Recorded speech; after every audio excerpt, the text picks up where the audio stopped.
The supply of money is a stock at a particular point of time, though it conveys the idea of a flow over time. The term the supply of money is synonymous with such terms as money stock, stock of money, money supply. The supply of money at any moment is the total amount of money in the economy.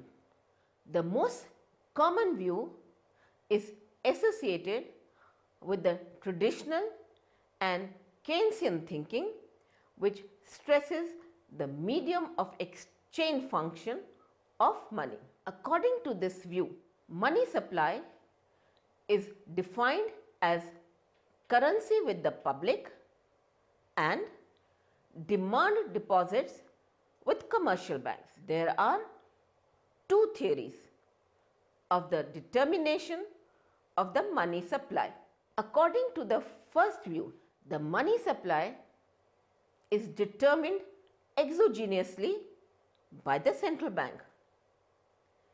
The second view holds that money supply is determined endogenously by changes in the economic activity which affects people's desire to hold currency relative to deposits or the rate of interest, etc.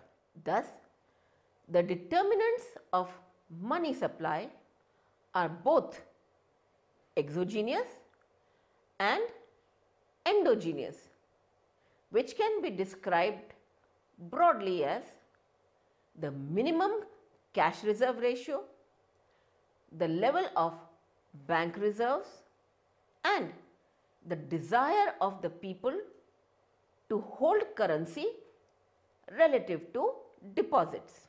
The last two determinants together are called the monetary base or the high-powered money. Until the late 1960s, the supply of money was treated as a policy variable determined by the monetary authorities.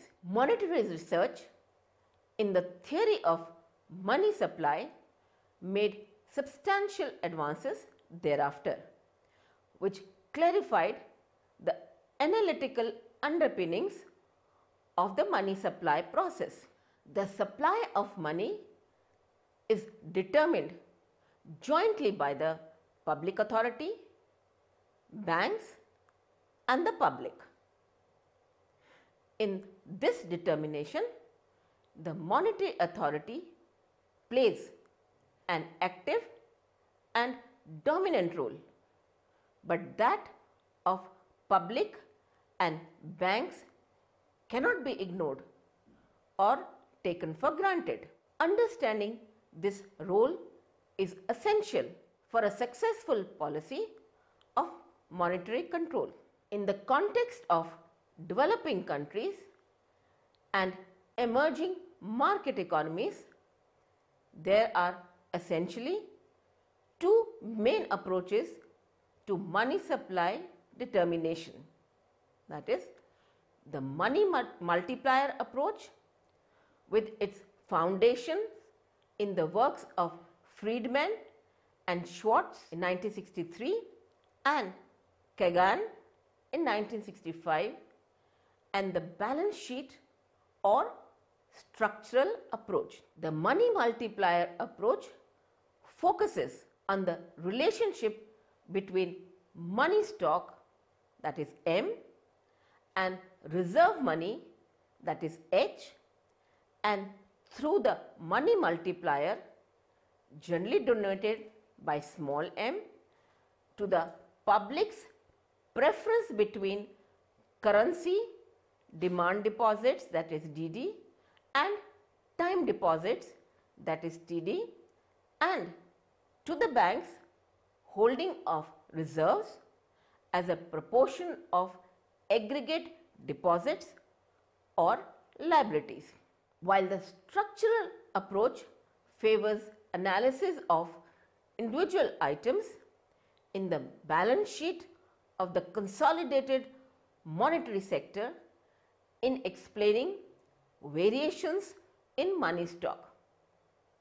The difference between them reflects the division between monetarists and non-monetarists. After studying this module, you shall be able to know how the supply of money is determined, learn about the various theories of its determination, identify factors that affect the money supply in an economy, analyze the process of money supply determination in the different approaches.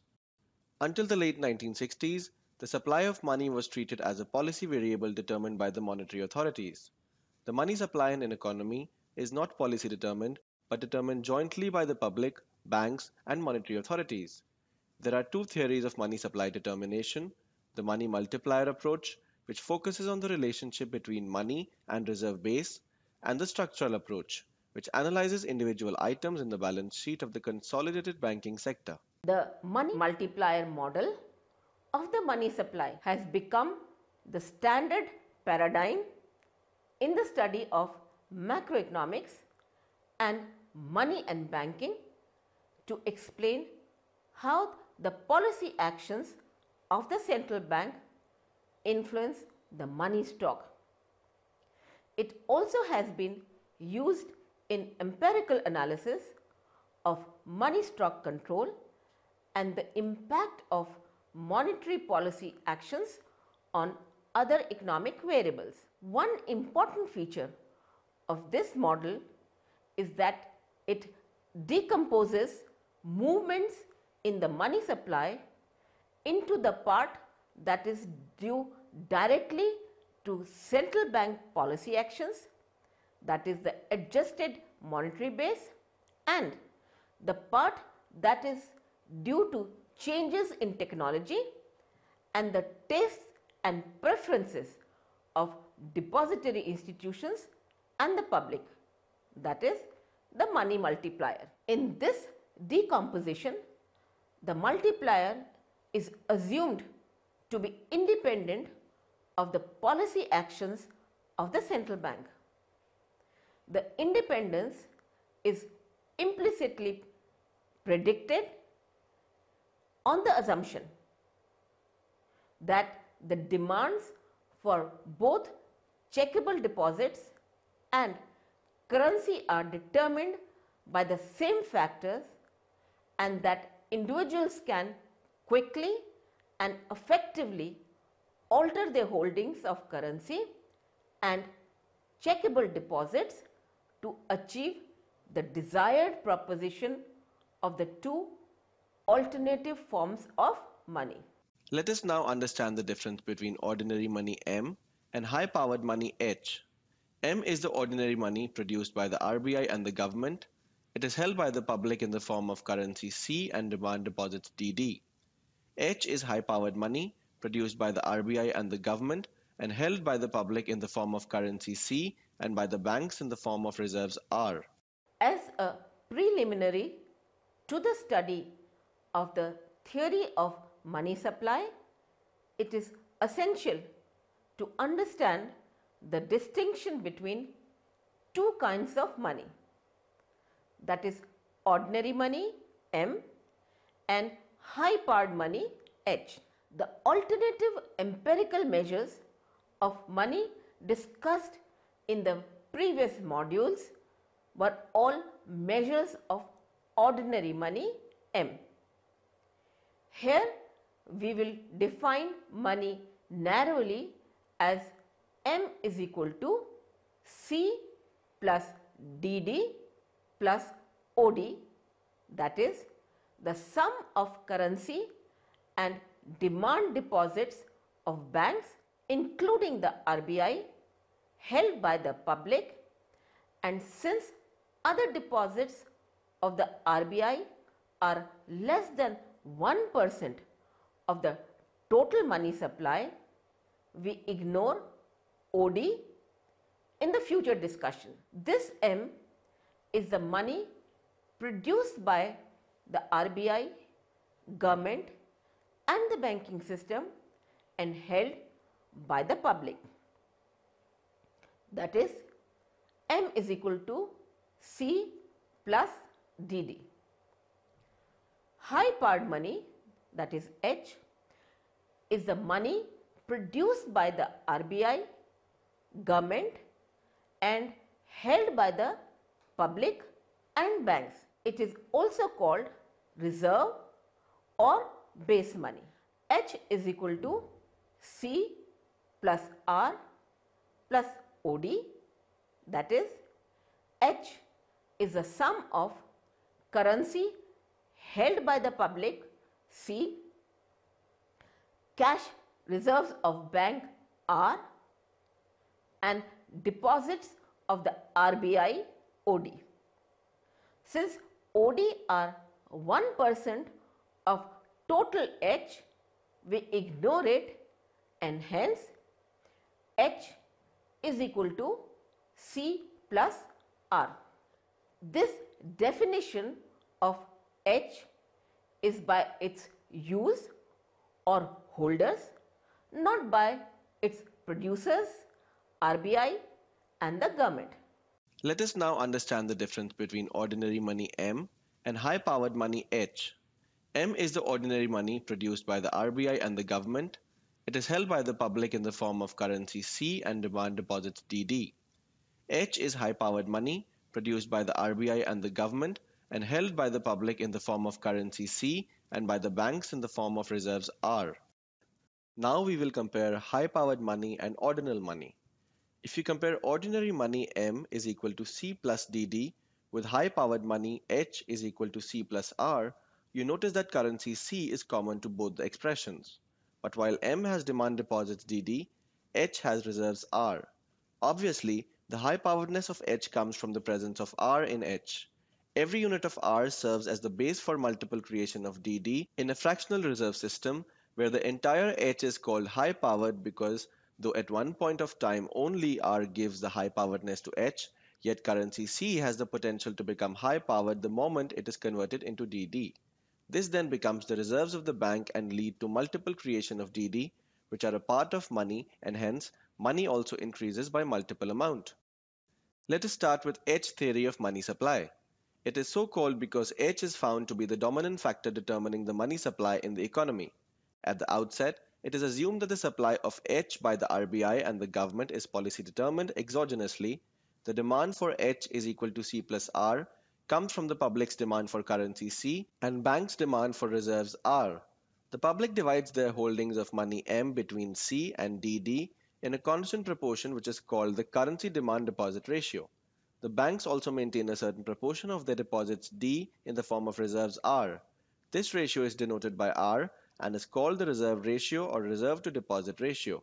There is near unanimity among monetary economists around the theory of money supply that says that the single most important and dominant factor that determines money supply is H.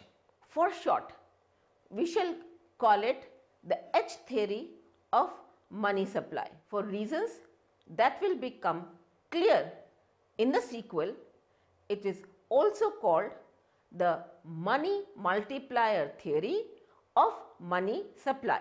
But we prefer to call it the H theory because the entire theory is built around the demand and supply of H, and the money multiplier is only an outcome of this approach, not its starting point. Calling it the H theory focuses attention on the key variable in the whole drama of money supply changes. It also provides the theory, the standard technique of demand supply analysis. We shall discuss the H theory in a very simple form. This will be enough to bring out the main contours of the theory and its basic and analytical thrust. We now discuss the components of reserves. It consists of two components. RR are the required reserves which the scheduled commercial banks in India are required to statutorily hold as balances with the RBI according to the statutory cash reserve ratio decided by the RBI. ER are the excess reserves of banks. They are the reserves of the banks in excess of the required cash reserves and are held by the banks for transaction, precautionary, and speculative purposes. They are held by the banks either as vault cash or as balances with the RBI. Since R is equal to RR plus ER, if we divide throughout by total deposits D, we get reserve ratio R is equal to the sum of the cash reserve ratio RR plus the excess reserve ratio E. Some economists do not take into consideration excess reserves in determining high-powered money and consequently the money supply. But the monetarists give more importance to excess reserves. According to them, due to uncertainties prevailing in banking operations as in business, banks always keep excess reserves. The amount of excess reserves depends upon the interaction of two types of costs: the cost of holding excess reserves and the cost generated by deficiency in excess reserves. The first cost is in terms of the market rate of interest at which excess reserves are maintained. The second cost in the terms of the bank rate, which is a sort of penalty to be paid to the central bank for failure to maintain the legal required reserve ratio by the commercial bank. The excess reserve ratio varies inversely with the market rate of interest and directly with the bank rate. Since the money supply is inversely related to the excess reserve ratio, decline in the excess reserve ratio of banks tends to increase the money supply and vice versa. Thus, the money supply is determined by the high-powered money, the currency ratio, the required reserve ratio and the market rate of interest and the bank rate. The monetary base or high-powered money is directly controllable by the central bank. It is the ultimate base of the nation's money supply. Of course, the money multiplier times the high-powered money always equals the money supply. That is, capital M is equal to small m into capital H. This formulation tells us how much new money will be created by the banking system for a given increase in the high-powered money. The monetary policy of the central bank affects excess reserves and the high-powered money identically. Suppose the central bank makes open market purchases. This raises the high-powered money in the form of excess reserves of banks. An increase in money supply that results from it comes from the banking system, which creates new money on the basis of its newly acquired excess reserves. Thus, this concept tells us that the monetary authorities can control the money supply through changing the high-powered money or the money multiplier. We now look at the components of total deposits D. They are composed of demand deposits DD and the time deposits TD, both held by the public. The public divide their total deposits between DD and time deposits in a constant proportion T. In equilibrium, the demand for H is equal to supply of H. Now look at the components of H from the demander's side, that is, currency C demanded by the public and demand for R coming from the banks, that is, H is equal to C plus R.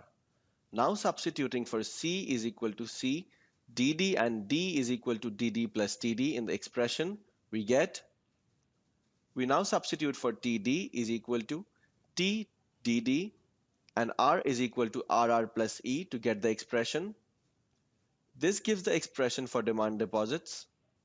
Now to determine the money supply in an economy, we substitute the values of C is equal to C DD into the money supply equation to get the value of the money multiplier as this makes money supply a function of C, RR, E, T, and H.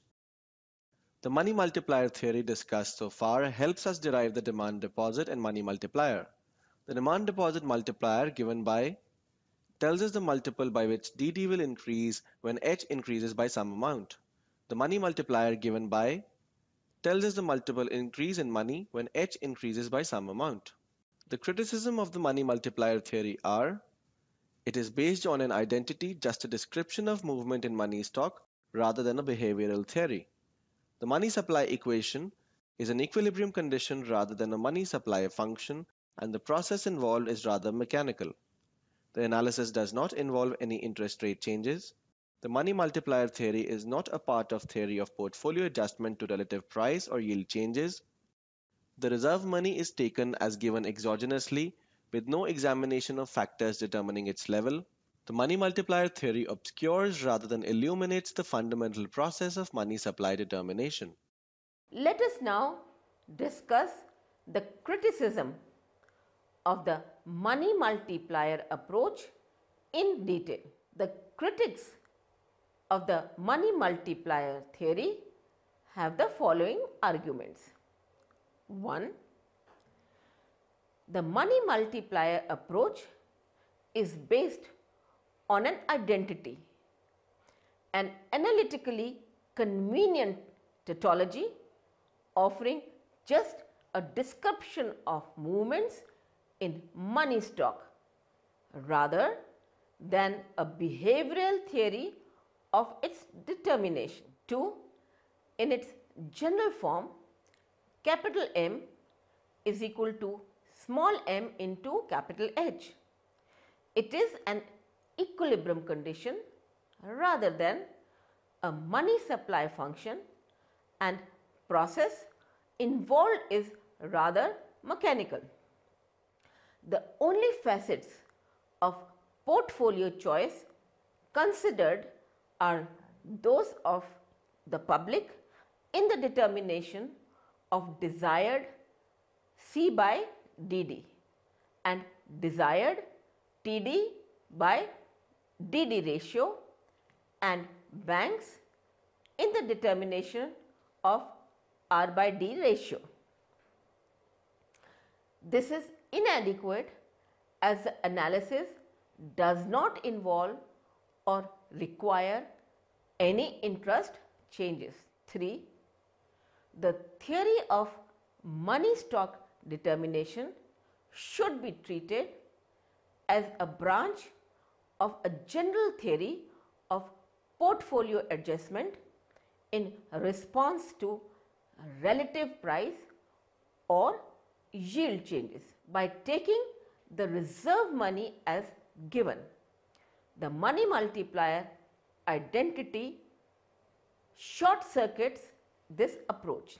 4th, the reserve money is taken as exogenously given, whose values are considered to be determined outside the system under consideration, fixed by monetary authorities, and no steps are taken to examine the factors determining its level.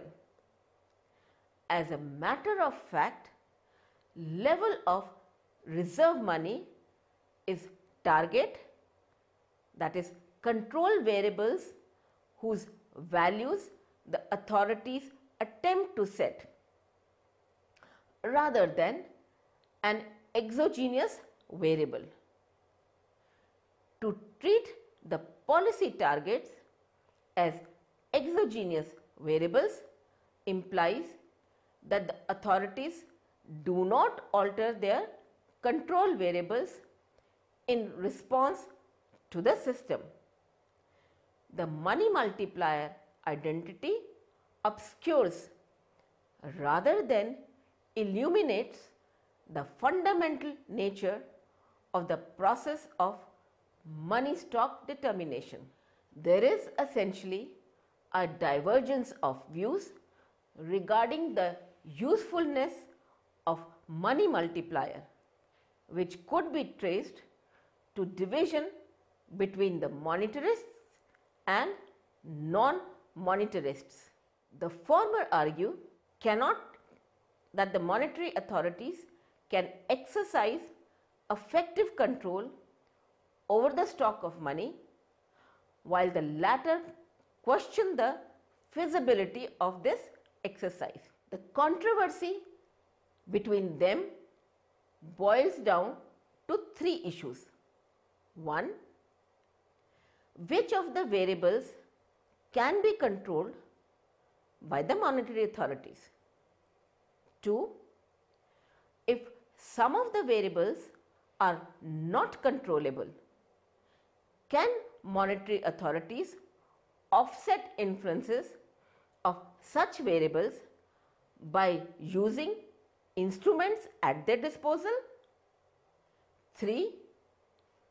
Are the behavioral functions explaining these variables stable and predictable? According to the non-monetarists, not only are most of the variables entering the equation endogenous, the behavioral functions explaining the determinants are also unstable, and since the monetary authorities in the developing economies do not have potent policy instruments to offset the impact of changes in these variables on monetary stock, and hence are not in a position to effectively control the process of money stock determination.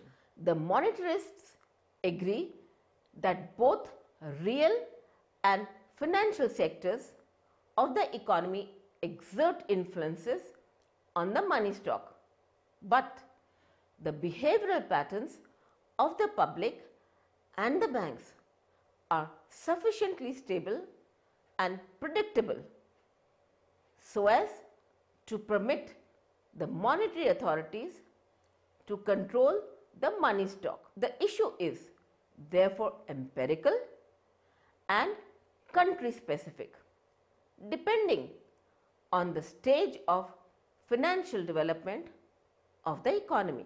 As an alternative to the money multiplier theory, we have the balance sheet approach, which focuses on the disaggregated analysis of the balance sheet of the consolidated banking sector, unlike the money multiplier theory, which focuses on the balance sheet of the central bank. The essence of this approach lies in the examination of variations in money stock through an analysis of credit creation by the consolidated banking sector, like credit given to the government, commercial sector, and movements in the foreign exchange asset holding, etc. The balance sheet of the consolidated banking sector shows on the liability side the monetary liabilities consisting of currency liability with the public, deposit liabilities of banks, and the other deposits with the RBI. The other liabilities are the non-monetary liabilities. On the asset side, we have the financial assets consisting of credit given to the government, and the commercial sector, changes in the holdings of foreign exchange assets of the banking sector, and the government's currency liabilities to the public. Along with this, we have the other assets. By focusing on a disaggregated analysis of the consolidated banking sector, the balance sheet approach obviates the need for a mechanistic appraisal of the money multiplier. Since broad money M3 comprises the monetary liabilities of the consolidated banking sector, it follows from the asset side that M3 equals net bank credit to government plus bank credit to commercial sector plus net foreign exchange assets of the banking sector plus government's currency liabilities to the public minus net non-monetary liabilities of the banking sector. The essence of the balance sheet approach lies in the examination of variations in money stock through analysis of credit creation by the consolidated banking system through credit given to the government and the commercial sector and movements in the foreign exchange asset holdings, etc. By focusing on disaggregated analysis of the consolidated banking sector, the balance sheet approach obviates the need for a mechanistic appraisal of the money multiplier. Critical issues of Goodhart's general equilibrium model are A. The size of the public sector deficit, B. Market reactions to the authorities' open market operations, C. The elasticity of substitution between foreign and domestic assets, D. Interest elasticity of the demand for bank credit. Let us now understand the Goodhart's general equilibrium model. It works with the flow of funds identity, where PSD equals public sector deficit, OMO equals outcome of operations in marketable debt, NMD equals outcome of transactions in non-marketable debt, MAT equals use of funds to pay off maturing debt, ECF equals finance obtained from or required for accommodating external currency flows, change in H equals change in reserve money. The flow of funds identity is combined with a set of behavioral equations in the model covering the factors in a general equilibrium framework. The determination of money stock is seen as a process of general portfolio adjustment in response to relative interest rate changes. The time path of the process depends on the relevant speeds of adjustment of various sectors to relative price changes rather than the mechanistic process embedded in the money multiplier approach. This approach may have conceptual superiority, but it is more relevant in a developed and fully liberalized financial system and not for an emerging market economy like India. Let us now summarize what we have studied in this module. There are two theories of the determination of the money supply, money multiplier approach and balance sheet approach or structural approach. The money multiplier approach focuses on the relationship between money stock and reserve money, while the structural approach favors analysis of individual items in the balance sheet of the consolidated monetary sector in explaining variations in money stock. The main difference between high-powered money and ordinal money is inclusion of reserves in high-powered money instead of demand deposits. Every unit of reserves serves as the base for multiple creation of demand deposits in a fractional reserve system.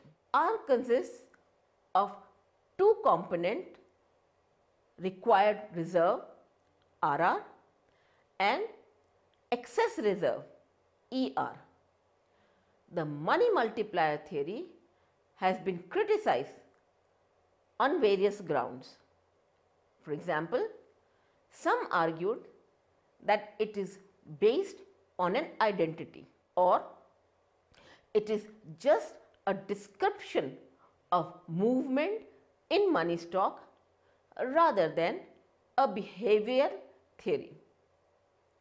As an alternative to the money multiplier theory, we have the balance sheet approach, which focuses on the disaggregated analysis of the balance sheet of the consolidated banking sector, unlike the money multiplier theory, which focuses on the balance sheet of the central bank. The essence of this approach lies in the examination of variations in money stock through an analysis of credit creation by the consolidated banking sector, like credit given to the government, commercial sector, and movements in the foreign exchange, asset holding, etc.